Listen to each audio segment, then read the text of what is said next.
Making video games is hard, man. So, I'm Luke. I'm working on a real-time trading card game called Pillars of Creation, and we have a Twitter account that's functional, and we're trying to put it up on Steam. This is gonna be a quick video about stuff this week. So, it is my personal feeling that this development cycle has been kinda rough. This Capstone class is a 2-quarter thing. We ended up at like the end of quarter 1, a bit behind schedule. We knew that this was going to be like an ambitious project from the start, but I don't know if everyone was prepared for the ambition. But the additional rockiness from quarter 1 really didn't help all that much. Our team composition is 3 artists and 4 programmers, and I'm one of the programmers. But I take on a lot of design work on top of all the programming I do. I still love design work.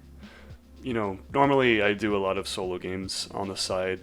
If you've seen my itch, possibly, I have games on there like the Dwelling project I'm still trying to work on, and I have tons of game jam things that I do all the time. So overall, I'm always switching in between music and code and art and design. So I feel like I'm more of a designer sometimes, like a designer coder or something. Because I can definitely code, but I just love to do like creative work as well. The 4 programmers sounds like a good idea, which it is. You can get a lot done. The only issue is the ambitiousness of the project kind of outpaced the fact that we had 4 programmers, and also when you have 4 programmers, we like to argue. But in addition to the arguing, there's been many other kinds of complications. We've had one of our programmers' machines just fight Unity every step of the way. We've had one of our artists' machines die. Also, the Steam integration is completely sucking up 100% of one of our programmers' time, so it's like he's not there sometimes. Not that it's his fault or anything. Also, communication overhead is a big problem that you just don't see in solo dev projects, but now that I am interacting with it, it hurts. Both of you can talk about the same thing, but use different words and get confused, but you can also be using the same words, but in your head you're thinking 2 different things. It has certainly gotten better, though, I'd say. One way we improved is through our scheduling. Before, we were doing these 1-week sprints, and we never really play tested the game. That's really bad.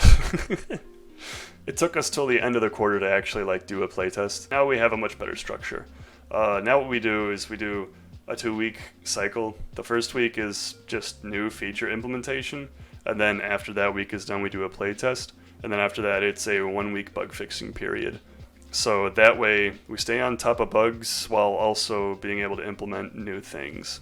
Because before, we would implement a bunch of stuff and then a bug would happen, it might get fixed, then the next week comes along, that bug's still there and you have to, fix another bug on top of it, and so on and so forth. So currently where we are in the game, the bugs have gone way down, so our game is very playable.